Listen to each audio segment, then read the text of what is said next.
안녕하세요. 주킹TV의 주킹입니다. A story about something special. 이번 영상에서는 지난 편에서 다루었던 정원섭 목사님의 이야기와 오늘 이야기의 또 다른 주인공, 넷플릭스 다큐멘터리 나는 신이다로 다시 한번 세간의 주목을 받게 된 기독교 복음 선교회 정명섭 목사님 사건의 공통점에 대해 심도 있게 알아보는 흥미있는 주제를 다루려고 합니다. 지난번 영상에서 고 정원섭 목사님의 이야기를 다루었습니다. 어느 날 갑자기 강간살인범으로 몰려 무려 15년 넘게 억울한 옥살이를 하였으나 마지막까지 국가로부터 보상다운 보상을 받지 못하고 안타깝게 별세하시게 된 사연이었습니다. 아직 이 영상을 보지 못하신 분은 여기 영상 상단에 해당 링크를 달아드리니 그 영상을 먼저 보시고 이 영상을 이어서 시청해 주시면 좋을 것 같습니다. 그래도 그분의 이야기를 다시 한번 간단히 정리하자면 다음과 같습니다. 고 정원섭 목사님은 강간살인범이라는 억울한 누명을 쓰고 15년 넘게 억울한 옥살이를 하셨습니다. 그리고 기어코 39년 만에 재판에서 승소하였으나 법원의 소멸시효 변경을 통해 26억 원의 배상금을 한 푼도 받지 못한 믿지 못할 이야기의 주인공입니다. 그럼에도 불구하고 그는 그런 모든 아픔을 뒤로 한 채 하나님, 예수님의 사랑으로 이 모든 것을 용서하고자 노력하며 목사님이 되신 또 한 번 믿기 힘든 이야기의 주인공이 되신 분입니다. 오늘 또 한 분을 소개합니다. 기독교 복음 선교회 리더 정명섭 목사님입니다. 그 역시 강간범이라는 누명을 쓰고 중국에서는 10개월간의 조사 끝에 무죄 판결을 받았음에도 같은 사건에 대해 한국에서는 10년형을 선고받아 옥살이를 하셨으며 2025년 또 한 번 80세가 넘는 고령의 나이에 실체도 없는 조작된 녹음 파일을 증거로 또 한 번 강간범이라는 누명을 뒤집어 쓰고 무려 17년형이라는 비상식적인 선고를 받으신 분입니다. 이 두 분, 즉 정원섭 목사님과 정명섭 목사님의 스토리 사이에는 두 분이 모두 정 목사님이라는 사실을 제외하고도 많은 공통점이 있습니다. 오늘 영상에서는 이 두 분의 스토리 사이에는 어떤 공통점이 있는지 한번 알아보도록 하겠습니다.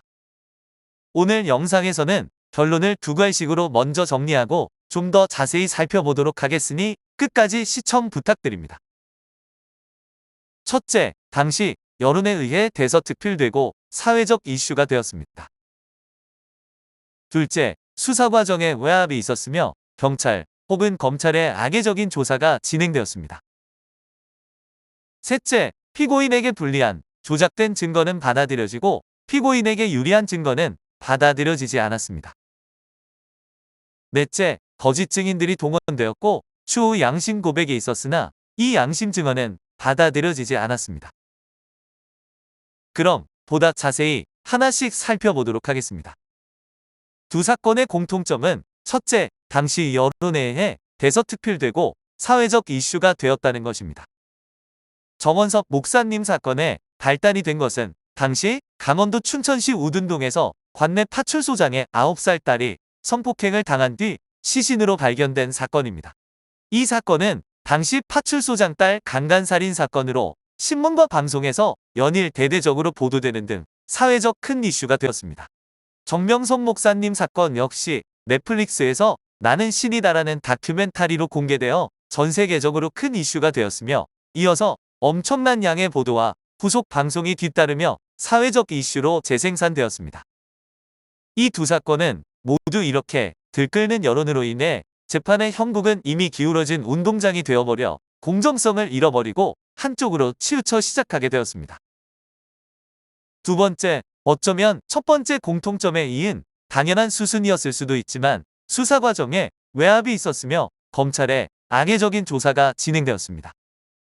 정원섭 목사님의 사건에서는 파출소장 딸 강간살인 사건을 공권력에 대한 도전으로 여긴 박정희 대통령이 당시 치안본부장을 불러 불호령을 내리며 열흘 안에 꼭 범인을 잡아라. 그렇지 못하면 인사조치하겠다는 시한부 검거령을 내렸습니다. 이어서 정명섭 목사님 사건으로 넘어가 보겠습니다. 2023년 넷플릭스에 나는 신이다가 공개된 이후 정명섭 목사님에 대한 여론은 급속도로 악화되었으며 23년 3월 6일 이원석 검찰총장은 선교회 정명석이 엄정 형벌 선고되도록 최선을 다하겠다. 라고 직접 나서서 입장을 밝히기까지 하였습니다. 사실 정명석 목사님의 사건은 사실관계를 치밀하게 따져봐야 할 내용이 많은데도 검찰총장이 이미 여론의 무게에 짓눌려 발언한 것입니다. 이로 인해 검사들은 어떻게든 정명석 목사님의 죄를 만들어내야 하는 상황이 되었던 것입니다. 세 번째, 피고인에게 불리한 조작된 증거는 받아들여지고 피고인에게 유리한 증거는 받아들여지지 않았습니다. 이에 대해서는 더 자세히 살펴보도록 하겠습니다. 정원섭 목사님 사건의 경우에는 그를 범인으로 만든 다음과 같은 증언들이 있었습니다. 정원섭 목사님의 옆집 아줌마는 당시 집안일을 도와주다가 정원섭 목사님의 속옷에서 핏자국을 발견하였다고 하였습니다. 또한 당시 정원섭 목사님이 운영하던 만화가게 여종업원들은 그간 정원섭 목사님에게 성폭행을 당해왔으며 사건 당일 피해 어린이를 데리고 나가는 것을 봤다고 진술하였습니다. 그러나 훗날 이는 모두 거짓 증언이었음이 밝혀지게 됩니다. 더욱 놀라운 사실은 당시 경찰들이 정원섭 목사님의 아들인 재호에게도 그의 아버지인 정원섭 목사님에게 불리한 증언을 하도록 유도하였다는 것입니다. 경찰들은 재호의 가방에서 연필을 꺼내게 하여 그 연필을 깨물어 보라고 하고 현장에 있었던 노란색 연필을 재호가 깨물었던 하늘색 연필로 바꿔치게 한 후 그것을 정원섭 목사님의 범행의 증거로 활용하였습니다. 경찰들은 자기의 영달을 위해 정원섭 목사님의 아들까지 그 아버지를 범죄자로 몰게 만든 어처구니 없는 짓을 저질렀던 것입니다. 훗날 정원섭 목사님이 15년이 넘는 옥살이를 하고 난 후에 그의 무죄함을 눈치챈 일부 변호사들의 도움에 의해 다시 재심 청구를 하며 법정 투쟁을 하게 되었는데 이때 과거 성폭행을 당했다는 만화방 여종업원들의 진술은 경찰의 강요와 협박에 의해 조작된 증언이었음이 밝혀졌으며 또한 현장에서 발견된 연필은 재호의 그 파란색 연필이 아니라 노란색 연필이었음이 확인되었습니다. 그럼에도 불구하고 법원은 30년 만에 진술을 번복한 증인들의 진술에 신빙성이 없다고 재심 청구를 기각하였습니다. 그리고 천인공노할 더욱 놀라운 사실이 발견되었습니다. 정원섭 목사님은 진실 화해를 위한 과거사 정리위원회를 통해 다시 희망을 걸고 사건을 조사하던 중 범인의 혈흔이라고 증거로 제시되었던 혈액형이 국가수의 분석 결과 정원섭 목사님의 혈액형인 B형이 아닌 A형으로 확인되었다는 기록이 발견되었다는 것입니다. 즉, 당시 경찰과 국과수는 정원섭 목사님이 범인이 아니라는 것을 이미 알고 있었다는 것입니다. 참으로 어처구니가 없는 충격적인 사실들의 연속이라고 하지 않을 수가 없습니다. 자, 이번에는 정명석 목사님 사건으로 넘어가 보도록 하겠습니다. 우리는 두 목사님 사건을 비교하면서 증거의 조작과 재판에서 증거에 대한 악의적 선택이 있었음에 대해 이야기하고 있습니다. 이 이야기를 하기 위해서는 먼저 정명석 목사님 사건의 경우 넷플릭스에서 어떻게 거짓 사실이 조작되어졌는지를 살펴보아야 합니다. 넷플릭스에서는 정명석 목사님의 충격적인 성적 언행들에 대해 고발합니다. 그중 대표적인 것이 난 50번 쌌다. 그리고 나 여기 만져봐. 조금 커졌나? 라는 성희롱적인 발언들입니다. 목사로서의 발언으로 매우 부적절하며 선정적인 언행이 담긴 이 녹음본이 어떻게 조작되어진 것인지 지금부터 알아보도록 하겠습니다. 신동아방송 팩트체크 24시 1회 JMS 정명석 목사편은 이러한 내용들에 대해 속 시원히 밝히고 있습니다. 이 영상은 추후 풀버전으로 한번 보시기를 바라며 오늘은 핵심적인 부분만 간단히 살펴보도록 하겠습니다. 넷플릭스에서 나는 한 50번은 쌌다고 한 것은 정 목사님은 당시 월명동의 약수의 효험에 대해 매우 강조하시며 약수물을 많이 마시라고 하신 데서 시작합니다. 정명석 목사님은 스스로 그 약수를 많이 마시며 그래서 나는 오줌을 50번이나 쌌다고 이야기한 내용을 가지고 아주 성적인 행위를 한 상황으로 둔갑시켜 이야기한 것입니다. 정명석 목사님의 이러한 이야기를 직접 듣고 증언하신 분이 있어 그 음성을 직접 들어보도록 하겠습니다. 새벽에 네네. 핸드폰 들고 있는 걸 그거 봤어요. 예예. 핸드폰을 녹음하는 걸 봤고, 음. 그래서, 제가 왜, 그러니까 그걸 기억했었고, 그리고, 네, 설사 얘기를 했었고, 네. 그리고 선생님이, 약수 많이 마시라고. 네. 그래서, 오줌 몇 번 쌌냐, 막 이런 얘기도 하셨고, 네. 그래서, 3번인가? 네. 이랬고, 약수를 그 당시에 선생님이 계속 약수 많이 마셔라, 약수 많이, 계속 강조 많이 하실 때였어요. 그래갖고, 네. 선생님이 내가 얼마나 약수 많이 마신지 알아? 내가 오줌을 50번 쌌다면서. 얼마나 많이 마셨는지 오줌을 50번 쌌다. 네. 이 말에 제가 막 빵 터졌어요. 네, 네네. 그래서 기억을 해요. 주위 그 50번 사람들도 그 쌌다는 거. 얘기를 듣고 막 네. 웃음이 난 거죠? 그쵸. 다 막 웃고 막 그랬어요. 사실을 알고 나니 너무나도 어처구니가 없죠?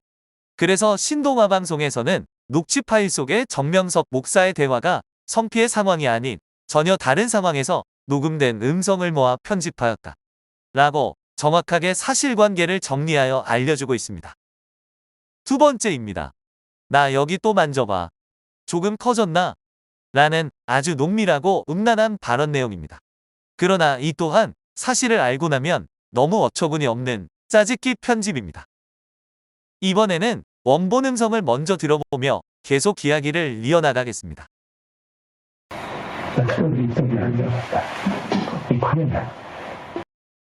음성이 명확하지 않기에 자막 처리를 나 여기 또 만져봐. 조금 커졌나? 라고 해놓고 들어보면 진짜 그런 것 같습니다. 그러나 자막 없이 들어보면 전혀 그런 내용이 아닙니다.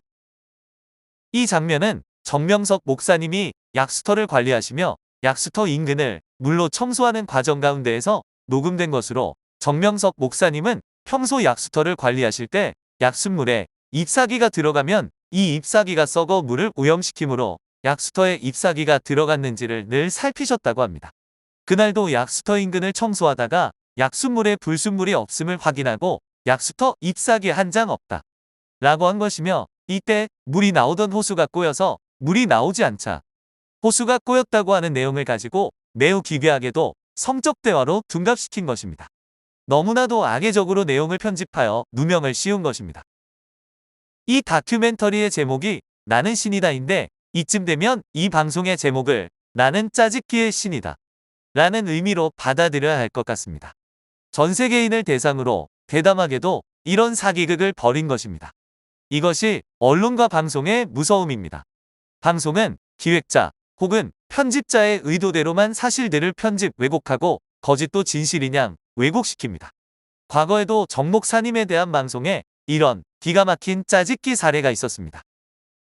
1999년 3월 20일 SBS 그것이 알고 싶다에서 방송되었던 내용인데요.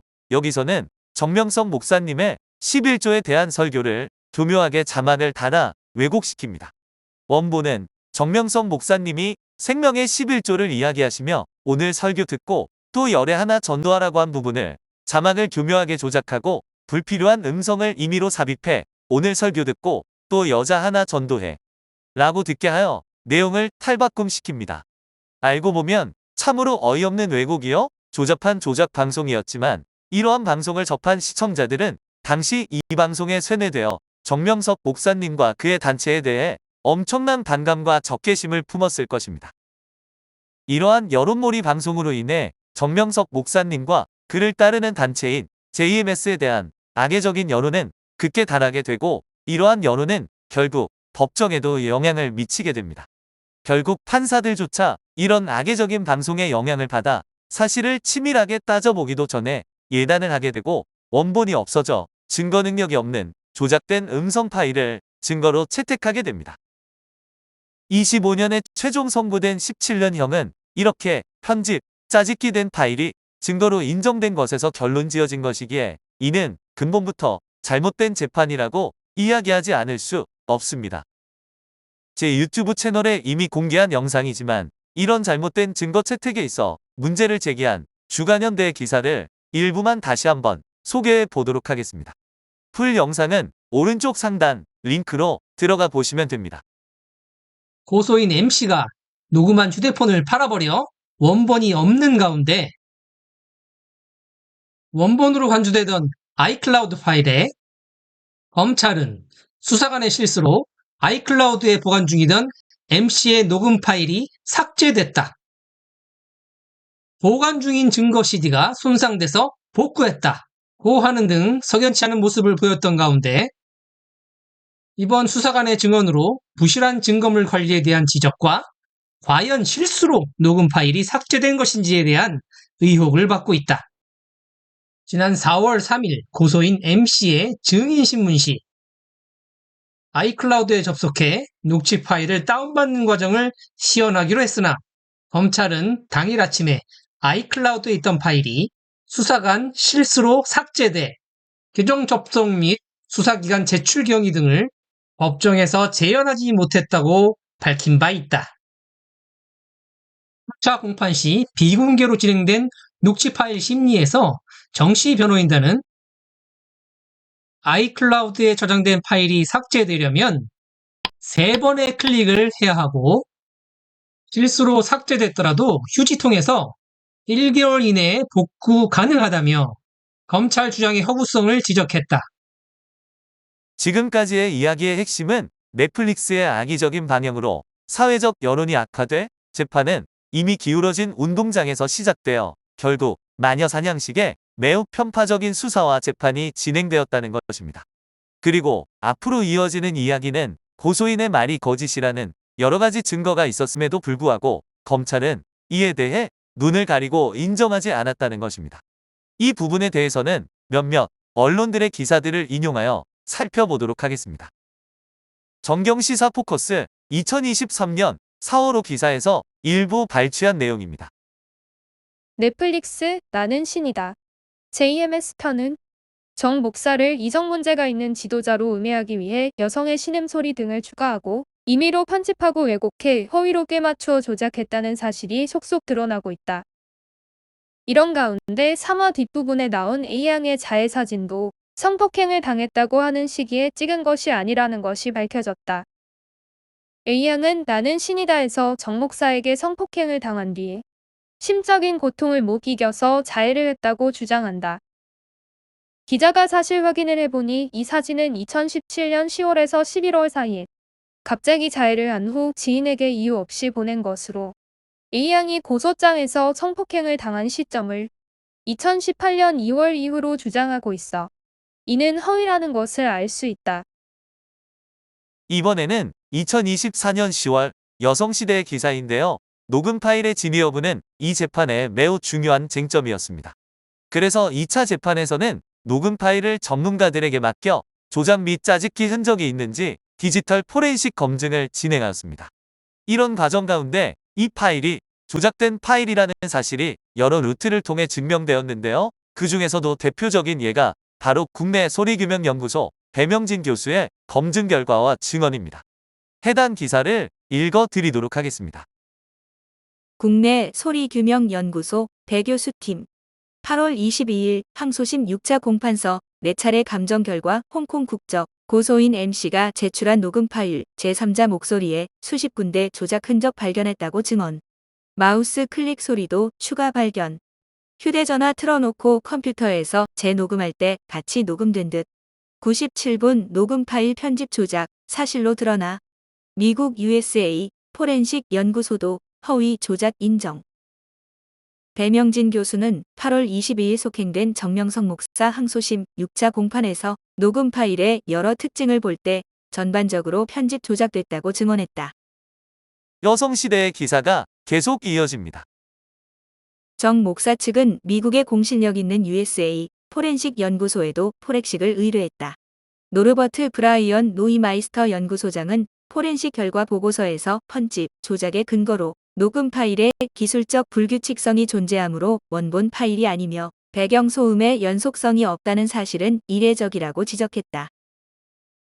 정 목사 측 변호인은 이 사건에서 공소사실에 부합하는 증거는 사실상 피해자들의 진술 또는 진술서 외에는 없다며 따라서 피해자들의 진술 신빙성이 매우 중요하다. 그런데 객관적인 증거를 보면 피해자들의 진술 신빙성이 전혀 없다는 점을 확인할 수 있다고 밝혔다. 일례로 M씨는 법정에서까지 당시 탑승했던 차량에 고정형 암레스트 같은 장애물이 없었고 정 목사가 이곳에 앉았다. 라고 진술했다. 그러나 객관적 증거인 2021년 4월 23일 보호 관찰 상황 자료, 차대 번호 내역 등을 확인해 보면 사건 당시 정 목사와 M씨가 탄 차량이 고정형 암레스트가 있는 차량임을 알 수 있다. 이러한 확실한 증거들이 있었음에도 불구하고 검찰과 재판관 측은 이러한 증거는 받아들이지 않고 오직 일방적인 피해자의 진술과 증거 능력이 없는 녹취 파일만을 진실된 증거로 채택하였습니다. 이러한 정황들을 보았을 때 이는 매우 잘못된 재판이었음을 객관적인 입장에서 지적하지 않을 수 없는 것입니다. 사실 과거 정명석 목사님이 10년형을 선고받았을 때도 이와 비슷한 흐름이 있었습니다. 당시 재판의 내용을 살펴보면 정명석 목사님 측에서 제시한 중국과 한국경찰병원의 검증서, 엑소도스 측에서 요구한 합의금, 사고 당일과 다음날의 CCTV 자료, 짜여진 듯한 사건의 정황들, 그리고 이미 언급해드렸던 장모양의 양심선언 및 증언들은 모두 제외되었습니다. 여기서 장모양의 양심선언이 무엇인지는 바로 다음 토픽에서 좀 더 자세히 살펴보도록 하겠습니다.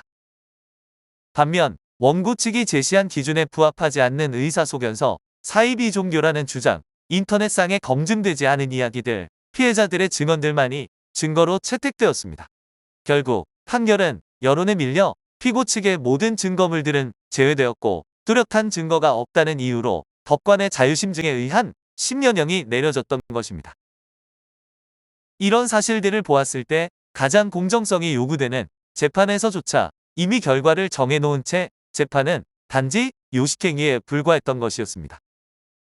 이 영상은 지난번 영상에서 다루었던 정원섭 목사님과 이번에 사회적 이슈가 된 정명석 목사님 사건의 공통점을 알아보는 것입니다. 우리는 고 정원섭 목사님의 억울한 이야기를 살펴보며 그분의 한 맺힌 항변에 다시 한번 눈길이 가지 않을 수 없습니다. 어떤 항변이냐고요? 그런 방법으로 수사하면 누구도 강간살인범이 될 수 있습니다. 나에게 유리한 범인이 아니라는 과학적인 그 증명은 감춰버리고 나를 범인으로 만들기 위해 조작한 증거만 자꾸 부각시키면 얼마든지 살인범을 만들 수 있습니다. 이제 드디어 네 번째 공통점입니다. 두 사건 모두 거짓 증인들이 동원되었고 추후 양심 고백이 있었으나 이 양심 증언은 받아들여지지 않았다는 것입니다. 정원섭 목사님 사건의 경우에도 이미 말씀드린 바와 같이 검찰의 회유와 협박에 의해 거짓 증인들이 동원되었으며 이후 이들의 양심 고백이 있었으나 이 양심 증언은 받아들여지지 않았다고 하였습니다. 정명석 목사님 사건에서도 이와 비슷한 사건 전개가 있었습니다. 이 내용은 월간 잡지인 여성시대 2024년 10월호의 기사를 그대로 인용해 말씀드리도록 하겠습니다. 정명석 목사님에 대한 고소가 사전에 조직적으로 기획되었다는 내용인데요. 해당 기사를 직접 한번 보도록 하겠습니다. 제보에 따르면 전 교인 이 씨가 8월 16일, 9월 3일 두 차례에 걸쳐 MBC와 종호 PD 재판부, 정 목사 측 변호인 등에게 보낸 내용 증명의 기획 고소의 정황이 담긴 충격적인 카카오톡 대화 내용이 증거 자료로 제출됐다. 실제 카카오톡 내용을 보면 변호사의 의견도 한 명으로는 성범죄 입증이 어렵기에 함께 고소할 여러 명을 모아야 한다는 내용과 고소기획자가 변호사 선임 비용도 다 되겠다며 피해자를 모으고 있는 내용입니다. 즉 순순히 피해 사실에 대한 피해자의 자발적인 고소가 아니라 사전에 치밀하게 기획되고 조작되었던 고소라는 것입니다. 이는 그 진정성과 진실성이 매우 떨어질 수 있다는 것을 의미합니다. 물론 기획 고소를 했다고 해서 무조건 피고인의 무죄가 입증된다는 것은 아닐 겁니다. 그러나 만일 이 고소를 기획하고 준비했던 자가 정명석 목사님과 그 단체에 대해 악의를 가지고 있는 자라면 어떨까요? 그러한 악의가 실제 사실과는 다르게 기획 고소에 반영되어질 확률이 매우 높아진다고 할 수 있을 것입니다. 그렇다면 그 기획 고소를 주도하고 주모한 자가 누구일까요? 여성시대에서는 그 이야기를 이어가고 있습니다. 그는 K씨라는 인물입니다. 정의의 사도라고 칭송을 받기도 하지만 사실 그의 인생을 들여다보면 참으로 두 얼굴을 가진 사람이 아닌가 하는 합리적인 의심을 들게 만드는 인물입니다. 이 K씨가 어떤 인물인지 역시 여성시대의 내용을 그대로 발췌하여 안내드리도록 하겠습니다. 상습적인 공갈과 협박, 그리고 명예를 훼손하여 수차례 기소된 전력이 있는 그가 기독교 복음선교회와 정명석 목사를 음해하는 일부 내부 조력자들과 결탁해 고소인들을 선동하여 피해자 A양이 때를 기다렸다고 밝힌 것처럼 다분히 기획 고소의 의도가 농후했다.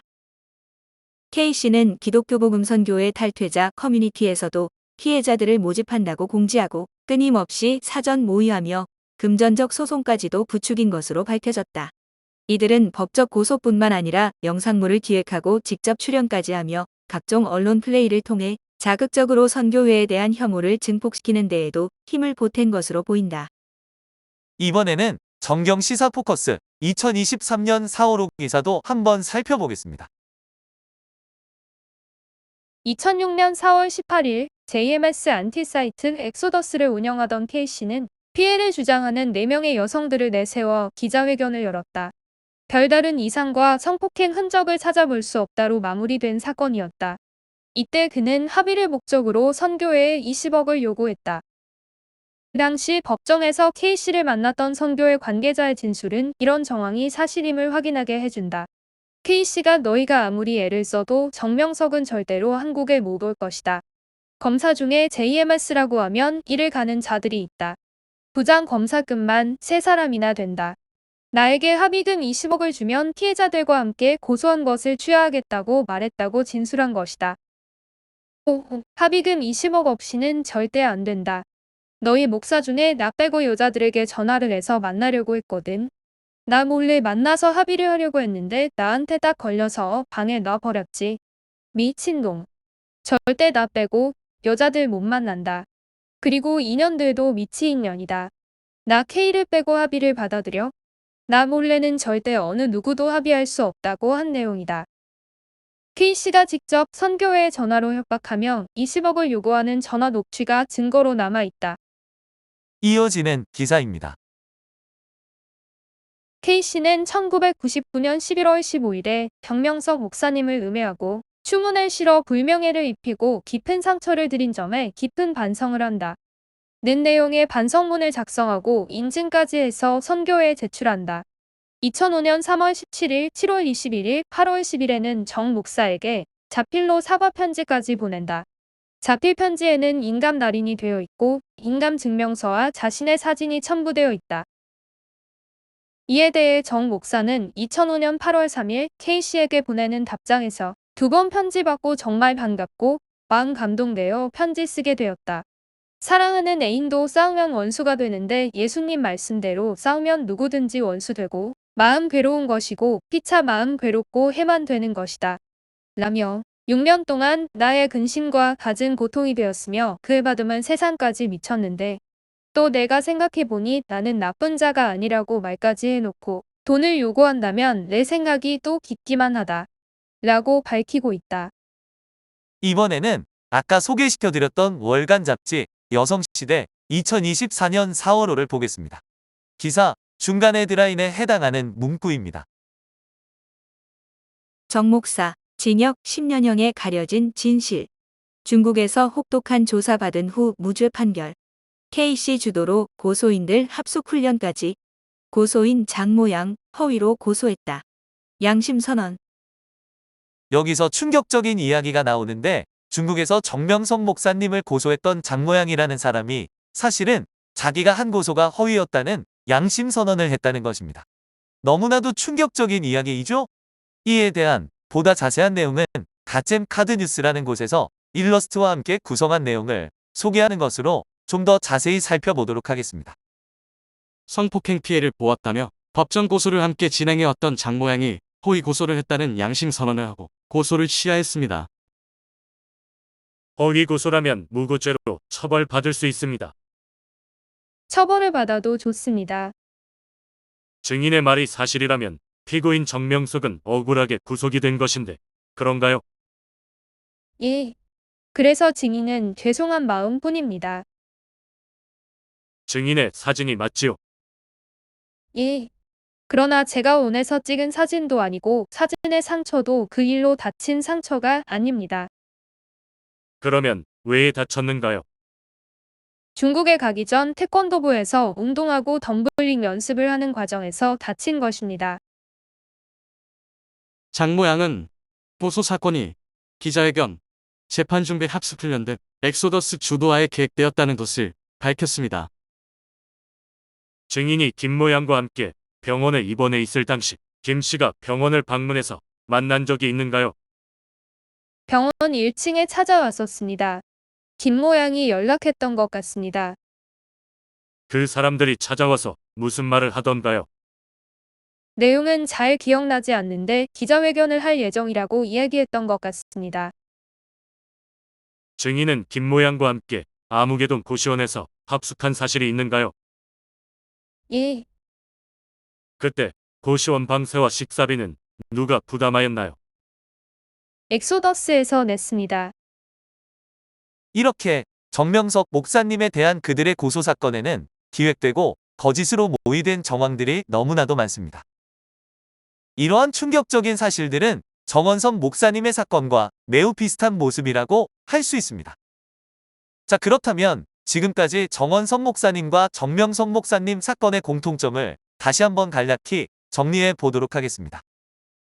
첫 번째, 여론의 문매를 맞고 이미 기울어진 운동장에서 재판이 시작되었고 이러한 사실들이 악의적인 조사가 진행되게 하였으며 외압으로 작용해 재판에 영향을 미치게 하였다는 것입니다. 두 번째, 피고인에게 강간범이라는 프레임이 쓰여지고 조작되어진 불리한 증거만이 받아들여졌으며 결과는 정해진 채 유식적인 재판 행위가 진행되었다는 것입니다.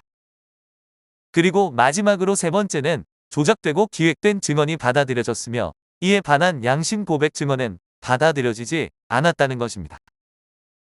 사회 정의는 이렇게 무너지고 억울한 피해자는 이러한 방식으로 재생산됩니다. 이런 절망스러운 상황 가운데에서도 실가닥이나마 이 사회의 희망을 찾아본다면 이 사건을 바라보는 데 있어 객관적인 시각을 견지한 자유부동적 지식인들의 출연입니다. 자유부동적 지식인이란 무엇이며 누구인지 다음 영상을 통해서 보다 구체적으로 알아보도록 하겠습니다. 구독과 좋아요, 그리고 앞으로도 지속적인 시청을 부탁드립니다. 감사합니다.